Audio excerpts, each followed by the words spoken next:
Hello, good evening, and welcome to my live stream on Policy Bazaar IPO. I will now start off with my basic introduction to the Policy Bazaar IPO. Before I start, let me give you a big disclaimer. This is not an investment advice. This is just for education purpose. The idea behind this stream is that to give you an insight into how can you understand what goes on behind applying or investing in a particular company. Okay, so this is mainly to help fundamental analysis students into my mindset behind finding IPOs, which has been a very what should I would say a very important way in which I have been profiting from the markets is from the IPO listing gains and long-term gains as well. Okay, so yes, this is going to go into details of valuation as well, what I expect, but I won't recommend this as investment to anybody. Please go through it as a training exercise or understanding how to analyze a particular company. Okay, I will not be responsible for any profits and losses that you'll be making from applying into this IPO. Okay, then let's start off with the IPO name. It's Policy Bazaar. That is the front facing company or the consumer facing company. PB Fintech Limited is the actual company, which is the real company that runs it. Okay, now if you go to the Policy Chittorgarh website, okay, I highly recommend this. You will see that there's a nice description given. You guys can take your time to read it. Overall, right now the IPO has already opened on 1st of November and it's going to close on 3rd of November, and the price of the issue is 940 to 980. So for me, I always consider the upper band. So 980 would be the share per price, and the lot size, that means the number of share per lot that you can apply, is 15. So total 14,700 would be required as funds to apply for each IPO. Okay, now if you look at the company, I'm going to first take you to the website. Policybazaar.com is a simple insurance website where all types of insurance can be bought by consumers. So it is a platform for getting clients to different policies in India. That's why it's called as Policy Bazaar.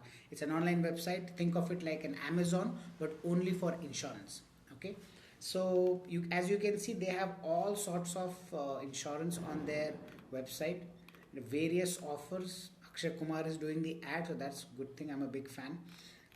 Not that that's not the reason to invest, though. Let me be very clear. Okay, so they also have their app, and this is an online platform, and that is the biggest key to understanding how this business is going to work. So it is going to benefit from the online world and the insurance world, and we'll get to the details in a bit. Now, if I go into the overview or the about of this company, it has got 51 insurer partners. That means 51 different companies offering over 340 term, health, motor, home, and travel insurance products. So everything under the sun in insurance.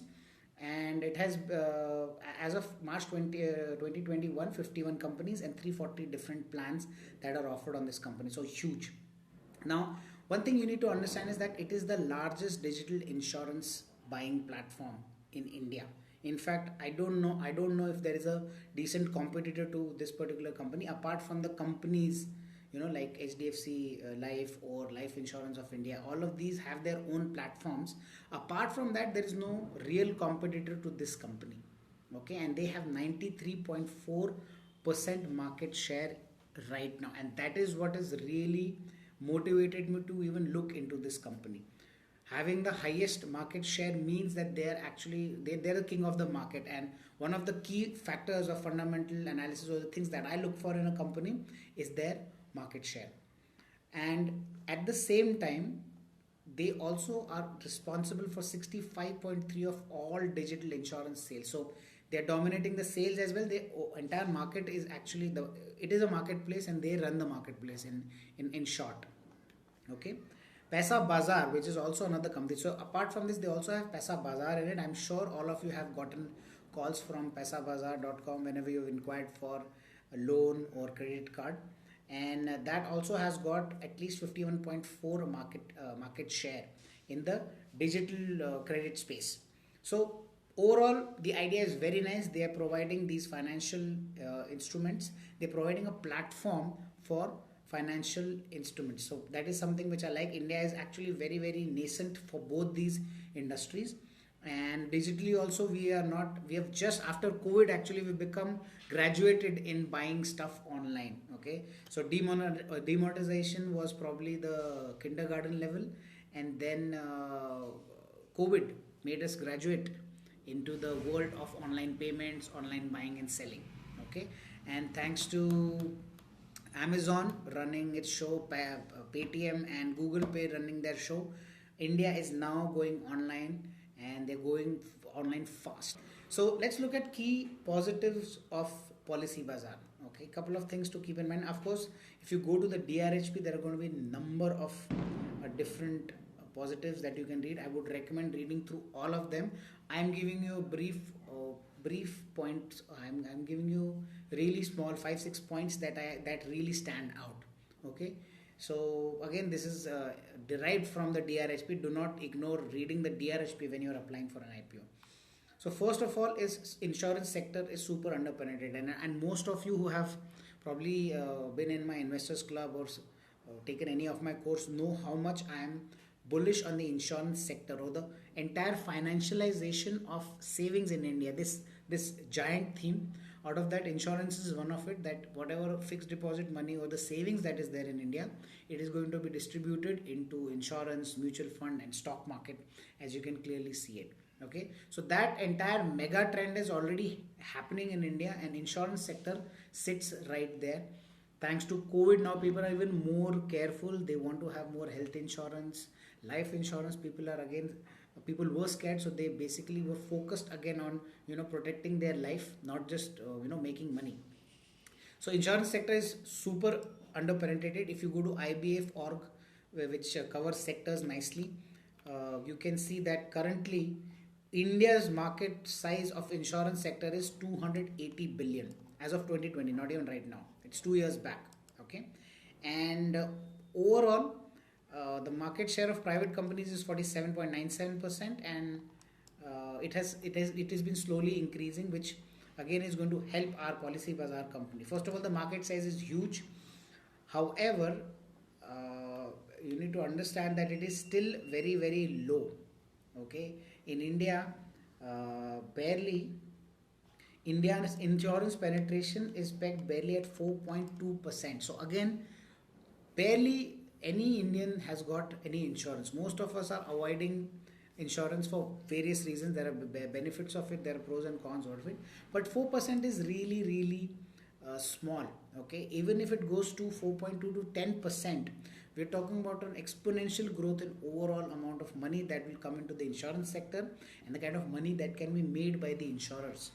Okay, so I again the sheer fact that it is such a small penetration in India, it gives us the huge scope on the upside. Okay, all the players can compete and increase the market, and everybody can actually make a lot of money from this particular industry.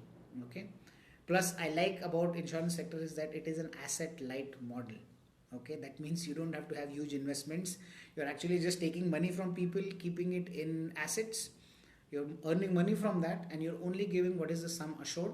And in case some of them, again, not all of them go through accidents or the life and death situation. Very small percentage of people actually go to the, they actually claim the insurance. So it is one of the, I would say, advantages of the entire industry. So the business, of course, is going to grow in India as Indians become more and more financially empowered, more educated, and this entire sector, if I go down, they have given the road ahead. Okay, is expected to increase 14 to 15% annually. Okay, that is the life insurance industry. In the next 5 years, is expected to go 14 to 15%. And if I just go through some other factors that I can tell you.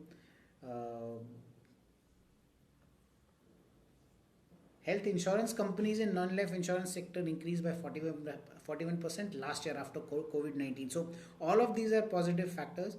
I would highly recommend go and check IBF.org's insurance sector overview. Okay, they have given massive amounts of data which you can reassure and think about and understand how much this particular industry is going to grow. Now, apart from that, you need to understand this is a data based company. So, online data is the new oil, is what Mukesh Ambani said. The reason why Google and Facebook are buying stake in Geo is because India has got a lot of people, and Geo has put them on a platform online on their mobile phones, and that generates data. And data is today's oil. That means the amount of information that can be created for better serving the clients and better serving businesses is created from data. Okay, and that is why any company that has got a platform where different type of data is generated, especially finance related, has got a big advantage. Okay, that's why you see the rise of Facebook, Google, all of that has happened because they have been able to get massive amounts of people onto their platforms. Okay, so you need to understand Policy Bazaar is doing something similar. They are providing financial services to Indians, specifically in insurance sector, and they have been there for a long period of time. Now over the years its brand has built up as well, and all the people going online and their behavior is being tracked by this company, which any efficient business is doing right now. The more data they have, the better moat, the better advantage they have against all the competitors. Okay, and that creates a big advantage for us as investors in it as well, because tomorrow if the competitor comes, it does not have the last 10 years of data. Okay, it will also have to take that those many 10 years to reach to that point of data which already Policy Bazaar has, and every time data increases, the business becomes more and more efficient. So that's one advantage that this company is going to enjoy as an online company. It has got its own proprietary technology. That's why their own data intelligence is provided, and their business is actually becoming more and more efficient as we go ahead. Now, there is another style of investing that I always recommend, is that do not go for companies which are in heavy competitive environment. Okay, for example, telecom sector is in such heavy competition all the time that nobody is actually making real money in it, although it is an essential service. But because of competition, a lot of investor wealth is destroyed. Okay, and none of the businesses actually make real money.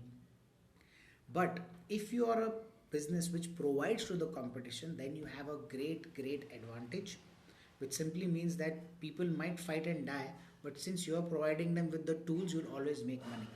Okay, and Policy Bazaar is not competing with any of the insurance companies, it is helping insurance companies compete. So no matter who wins, HDFC Life or LIC or ICICI Prudential, ultimately Policy Bazaar is going to win, and that is I think personally is a very big advantage that I can consider for this particular company.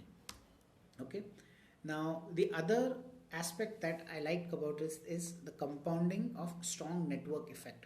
Network effect simply means that the more number of users come into a network, the better efficiency or the better the network becomes, and it creates more value for investors. And Policy Bazaar is a platform also goes through the same thing. The more number of users come in, the more the data becomes better, the more company becomes efficient, the brand becomes stronger, and company will keep getting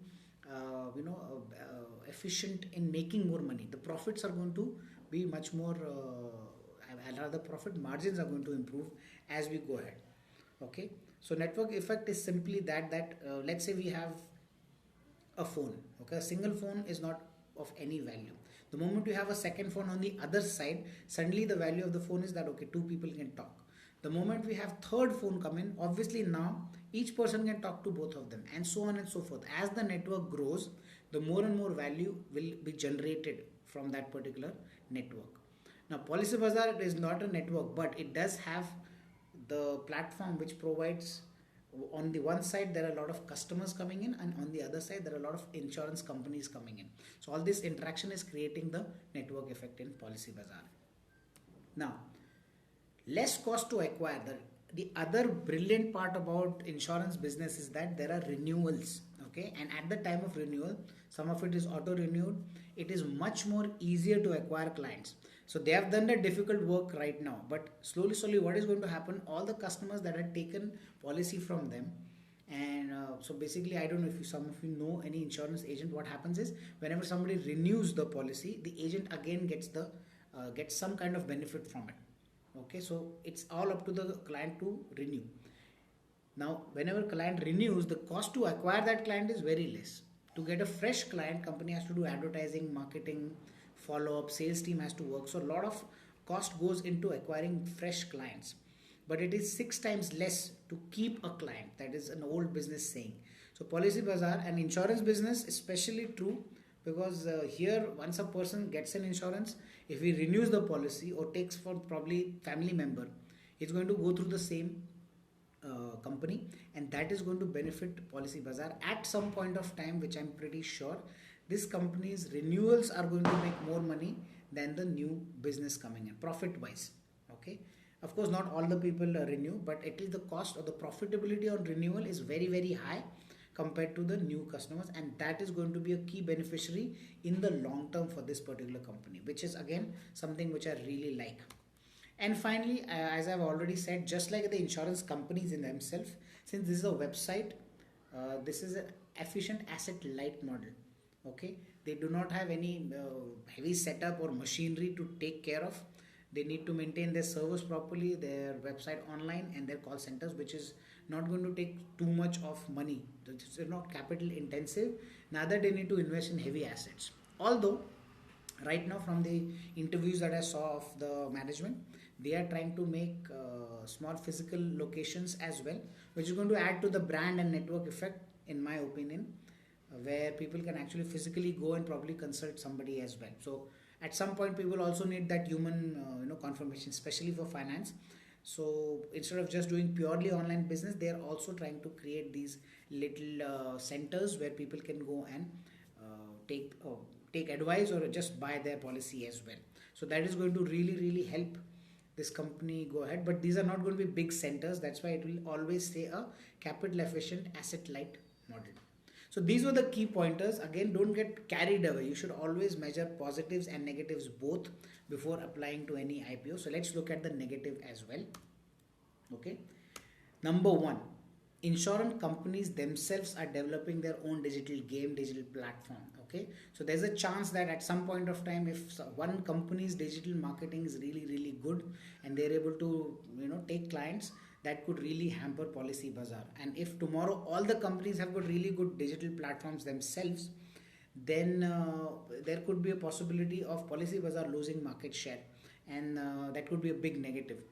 Okay, so first of all, the other big not even before the fact that some other competition can come, companies yet not profitable, and that always brings about dilemma in all investors, old school and new as well. So I have been trained, when I learned, it was all about price to earnings and price to book value. That means physical value of a company or the earning potential of a company.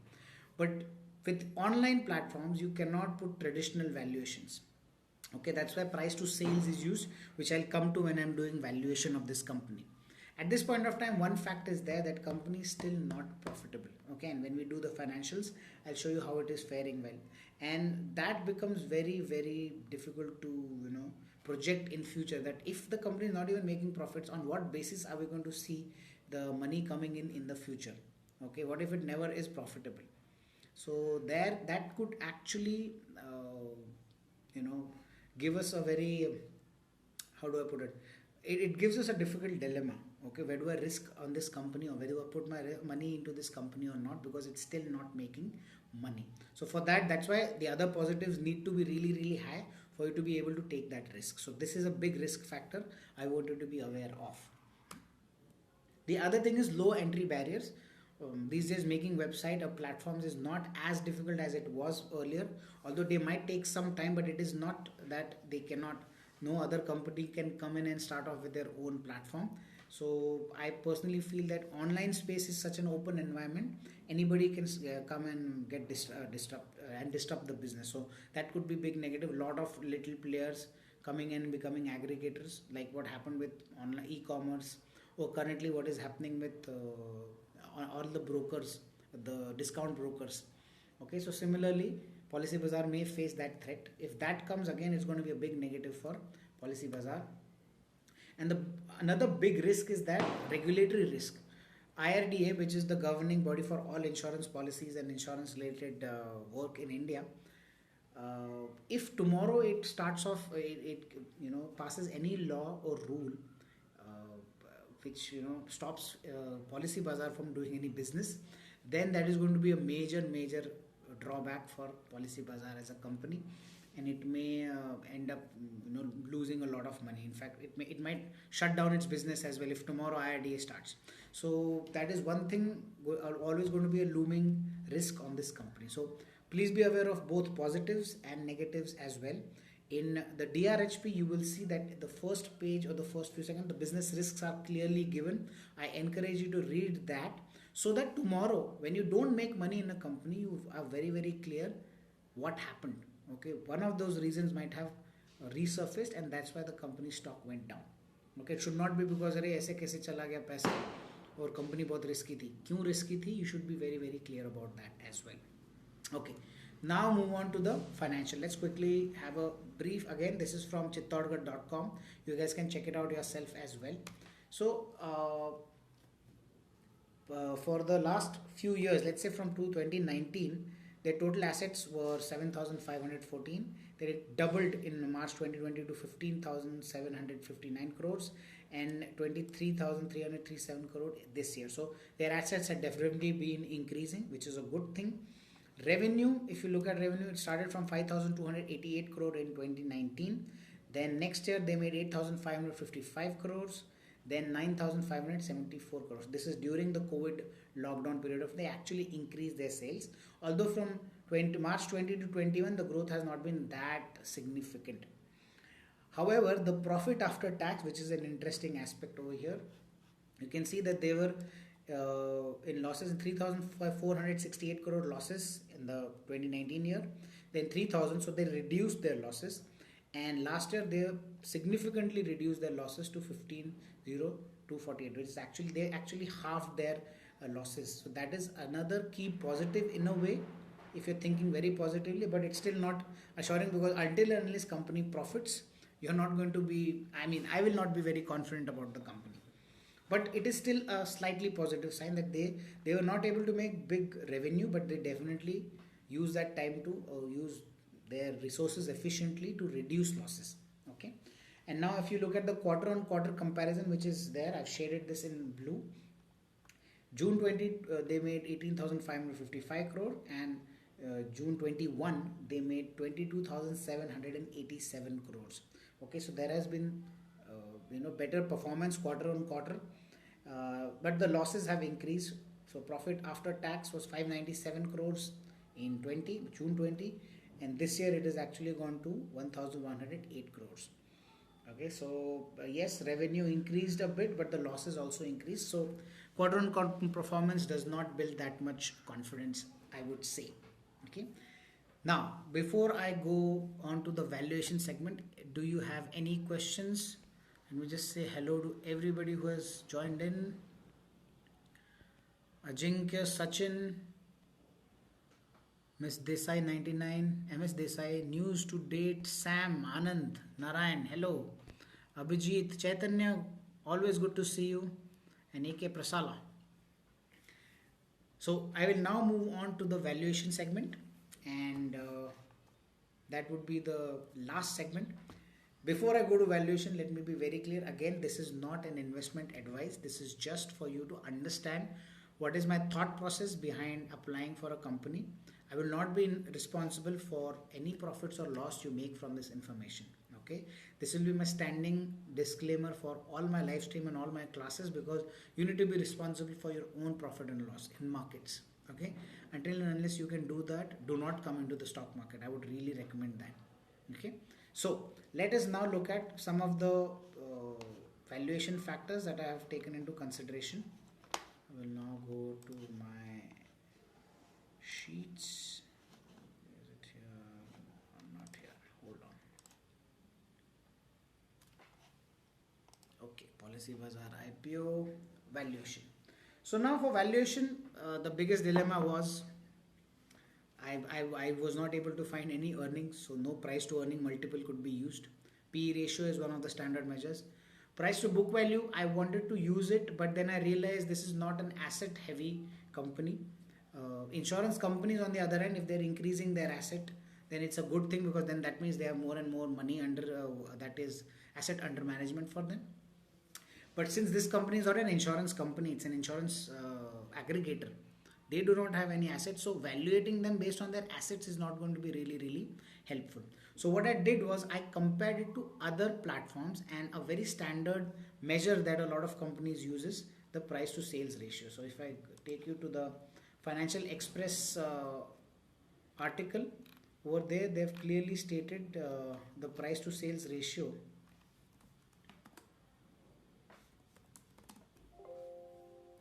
I think it's so this is a comment from Mr. Abhay Doshi from unlistedarena.com, and he has made a comment that at rupees 980 the issue looks highly priced at 44 times price to sales. Now what is price to sales?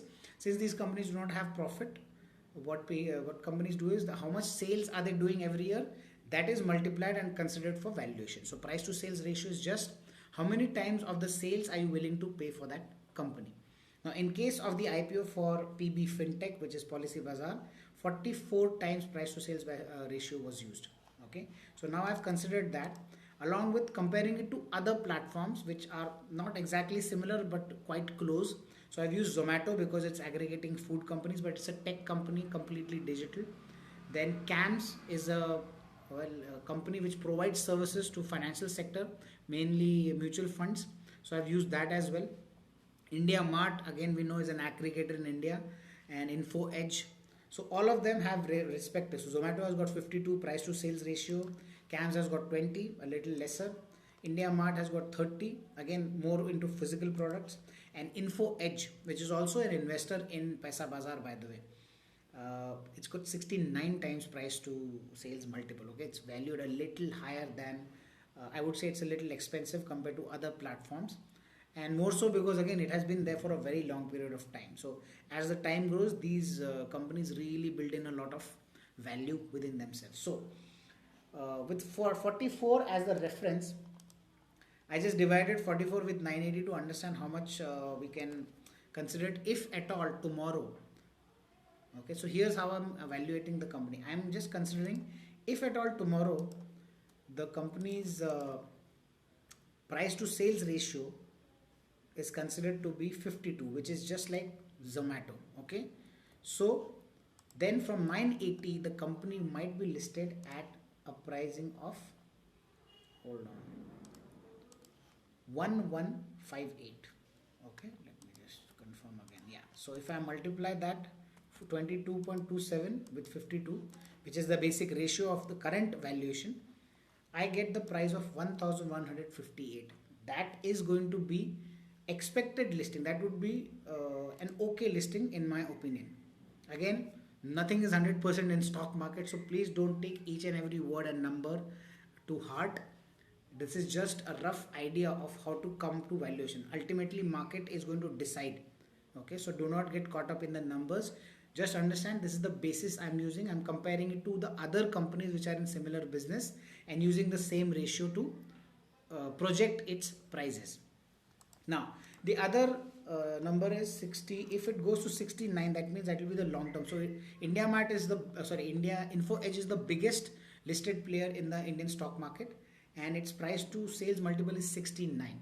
So if tomorrow Policybazaar goes and lists at a 69 price to sale multiple, or in the future it becomes that, then 1500 becomes its overvalued price. So I would say it's a long term price of this particular company.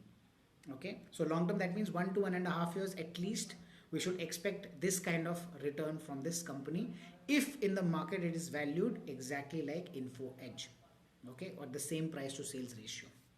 Okay, the other two consideration that I've taken is that the growth rate. So just like industry grows, company's business grows, and based on that the stock price should also grow. That's a very simple common sense way of valuating. So if let's say insurance industry is growing from 10 to 15%, okay, 10 to 14%, and I got this from IBF article, then at 10% growth, if the company also grows at 10%, which is a little, I would say, difficult, I think it is going to grow slightly faster than than the entire industry.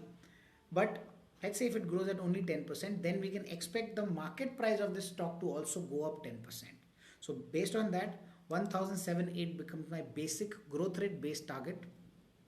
Although this is 1 year worth of target, but market tries to evaluate a company in advance. So I think on the listing day, 1078 should be a very comfortable listing price for this company, a decent listing price. Those of you just want to exit on listing day itself. Okay. Now, if we go to the management interview, then management has considered that the company's growth rate is expected to be double than that of the industry in the past few years. Okay, so roughly, let's say if it grows at 20%, then 1176 is the growth rate based target. So based on 52, which is a Zomato's price to sales multiple, I'm coming to a conclusion of 1158, and based on 20% growth rate of the company, again management view, 1176. So anywhere between 1150 to 120, that is the range in which I'm expecting it to list on a fair basis. Okay, on a fair basis, 1150 to 1200, 1200, somewhere in that range the company should be listing, and that is a decent target for you to start off with. Okay, listing target is nothing but what is expected from the company within 1 year. Okay, that is our easiest way to think about the listing target. Now the long term, 1536 is what I'm expecting. It could go higher, it could go lower as well, but most likely I would recommend exiting 50 to 75% if it goes above 15 to 36 1536 rupees, because that way it is already overvalued. It's already being compared to the most valued company in India, in the markets. So that is why we'll call it overvalued, because it's still not that big as Info Edge. Info Edge has been there for years and years. Maybe in future it can reach there, but not right now. Okay, so these are some of the rough targets that you can consider. Again, do not take this as hard and fast rule. This is just my basic overview of a company. What happens on the listing day, only time will tell. It is going to be listed on what day? Let me just quickly check. Okay, it is expected to list on 15th of November, and you should be expecting the shares in your Demat account by 12th of November. But again, I always recommend, do not wait. Wait till the listing day to see your Demat account. Don't be impatient. Okay, so on 15th we will see. I will update you guys, and I will probably make a follow-up video on what happened and what can be expected in future in Policy Bazaar. So I hope all of you enjoyed this particular live stream. If you have any questions, please put it in the comments below. I would love to answer them in video format or in comment format. Okay, so for now I'll let you guys be. I'll see you guys next time. Bye bye Instagram, bye bye YouTube.